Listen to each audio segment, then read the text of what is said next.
All right, I'm gonna show you guys real quick here how to use the hybrid Swimbait jig and rig it with your preferred Swimbait. Right here we have the 4-inch Largo. This one's in gizzard shad. And the way it's really a little bit different than any normal keeper. You know, it's a screw lock keeper, so it's pretty simple once you figure it out, but the first time might get a little wonky. You'll sort of figure it out. So what I'll do first is I'm gonna sort of line it up and sort of see where I assume it might go out at. So I'm gonna look down the tail. It's about 3/4 of the way down the slot, and there's a slot down right through here. So I'll line him up. I'm gonna slowly go about 3/4 of the way down.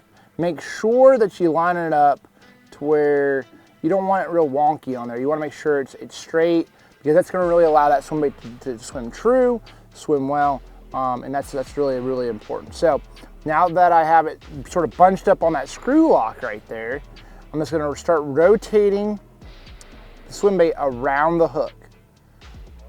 And it sort of takes a little bit of something getting used to. It's not something you definitely have to put a little bit of pressure on it. And you're basically pushing it up on that screw lock and then rotating it until you get it about, I'm gonna say about 4 turns right there. I think that was about 4 turns. Now, I wanna make sure it's good and straight and set up right, looks about perfect, and you're good to go. Now that's gonna lock it in place. No super glue, no nothing, you're ready to roll. That screw lock really is the perfect setup for throwing a Swimbait. And I think right here we have about a 1/2 ounce head. So let's go ahead and show you guys how to fish the Swimbait. Go ahead. All right, now we're up here on the front deck of the boat. We're gonna show you how to fish the Swimbait. Now this is the thing, this is not limited to fishing offshore. It's gonna be great for fishing down rocky banks, gravel bars, really a multiple, different types of cover in different depths. But the general retrieve is pretty much the same. So the first thing I'm gonna do is obviously cast it out. This is 12-pound Suffix advanced fluorocarbon. I do like to throw my Swimbaits on a 6:3 to 1 gear ratio reel. I want to slow myself down a little bit more. That's something that does help me out. This is a 7-foot medium heavier action rod. I like a parabolic bend in my rod. I don't want a super heavy rod for this application. I just want something that has a little bit of tip, but then also has a little backbone to really, because you're really sweep setting when you're really setting the hook. So without further ado, let's make a cast and I'll show you sort of what the process goes through. So the first thing, no matter if I'm fishing in 2 foot of water or 25 foot of water, I'm gonna let the bait get to the bottom. So I'm gonna give it a little line, I'm gonna watch my line, allow that bait to get to the bottom. Okay, that bait is on the bottom.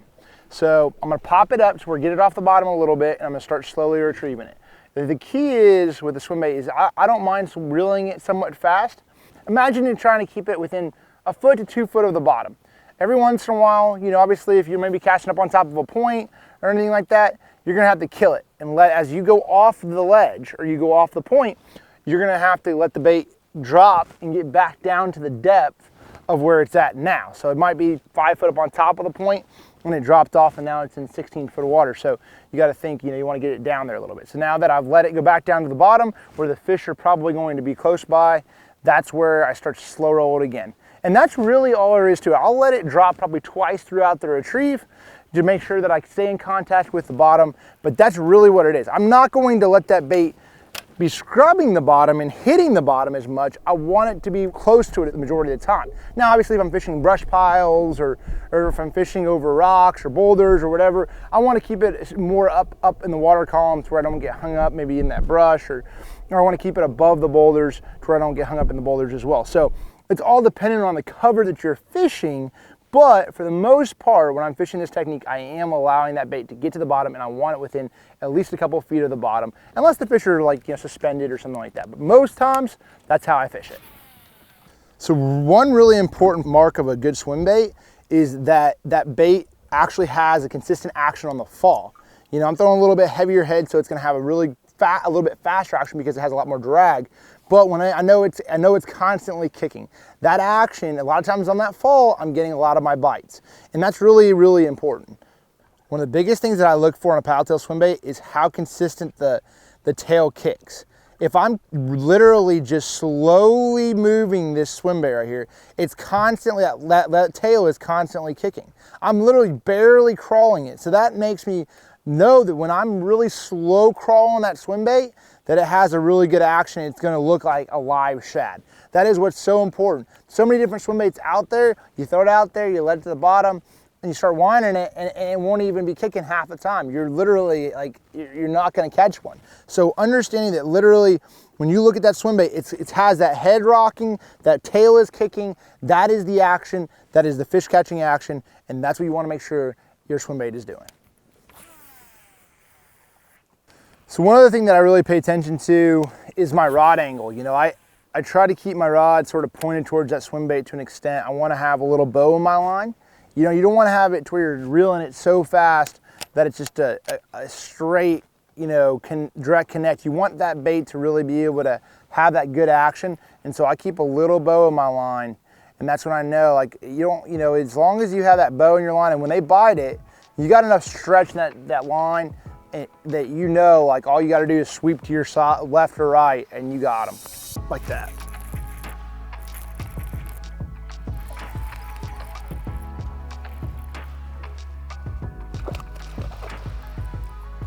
I got something for y'all to look at. This is what's really, truly important. I want that hook to be thick enough. Look at that, right through the top of the mouth. That did not take a lot of pressure. Okay, that did not take a lot of pressure. It's this 12-pound line, 7-foot, medium heavy. It's not, that sucker's barely coming off. There we go. That's what I want. I don't want to have to set the hook too hard. I just want to be able to reel into them, call it good. That's all it is. And that's exactly what that hook diameter is so important. When you have the correct hook diameter, all you have to do is reel down, pull into those fish. I see so many people with a swim bait, they set the hook real hard. You don't need to do that. All you do, they bite it, they got it, reel down, pull into them, it's over. So about 60% of my bites, I would say, 60 to 70% of my bites come on the normal retrieve.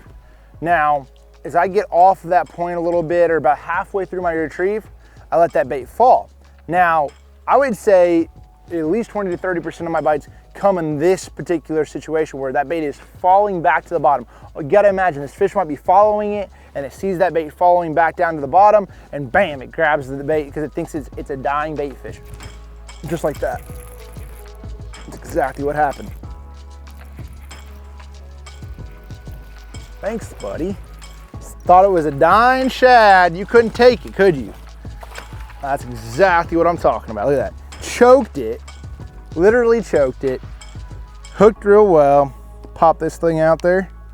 Dang, buddy, but that's exactly what I'm talking about. That bait was falling and literally falling down. It gets to the bottom, I pop it back up, doop, bites it. Reaction strike, and that's the thing, is keeping that bait in contact with the bottom is gonna get you definitely a few more bites. I think that's the biggest mistake I see beginner fishermen make, is not making sure that that bait is close to the bottom. It really does make a big difference. You know, I would say this is more of a finesse swim baiting for sure. But that's the thing is downsizing. You know, you would say normally a 7/6 heavy 15-pound line. This is a downsized presentation, downsized setup for sure. And it seems like that is something that's forgotten. You hear about it so much on table rocks, you hear about it so much on highland reservoirs, but you don't hear about those smaller profile swim baits, such as the Largo shads, you know, out here offshore on these Tennessee River lakes. You know, the 4-inch is actually a pretty regular size swim bait, but we have that 3-inch Largo shad for more of the finesse applications as well. You know, the thing is about that is, you know, I think the 4 gets a little bit more quality bites for largemouth, smallmouth, but when you have those fish keying in on a really small bait fish, or they're just really hard to get to bite, that 3-inch size really can be the deal.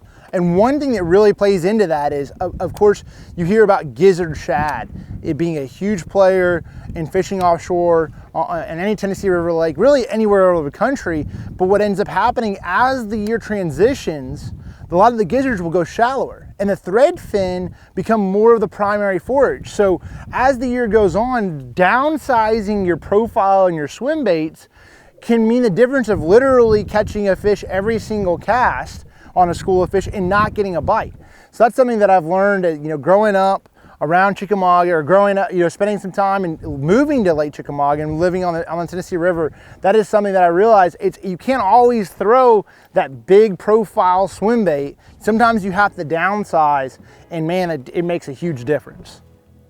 But the 3-inch, you know, a lot of times when I'm fishing up north, fishing on smaller bodies of water, ponds, oh yes, I smoked it. I'm gonna throw that 3-inch out there on a spinner rod, you know, and 8-pound line, cast it about anywhere you go, you're gonna get more bites. It's just how it is. Little guy. I mean, that right there is just what I love about that hook. Whenever you see that hook all the way through the cheek, all the way set up, I mean, that's not a big fish. By no means is that a big fish, but that's what I wanna see. You can literally see how many fish I've caught on this swim bait right here. It's gotta be 10 or 12. And that's what's so great about this setup right here. Literally, you know, any other swim bait out there on the market, let me put this guy back, you're gonna have an issue with being able to catch that many fish. Catch 1 or 2, you gotta swap out. With this system right here, you don't have that issue. You can see how chewed up it is. And they're eating that thing head first. And I think those 3D eyes play a huge role in that. There's another one. I think, I mean, choked it. Look at that. Oh, so good. Come here, buddy. Whoa. In the one side, out the other. You think you wanted it? Oh, I love that. Get them fired up, you just want to keep casting. It's so hard. Oh, when they bite that thing, it's like, doop. That's so cool. I mean, like, listen, I'm used to fishing offshore, Tennessee River style fishing, that big 7/6 heavy, 15-pound line, a 6-inch boot tail. But there's sometimes that this application right here, there's 12-pound line, little 7-foot, medium heavy, 6'3" to 1, 12-pound Suffolk fluorocarbon. That setup, then getting bites when they're pressured, it's something that's really hard to beat. But it's also a lot of fun.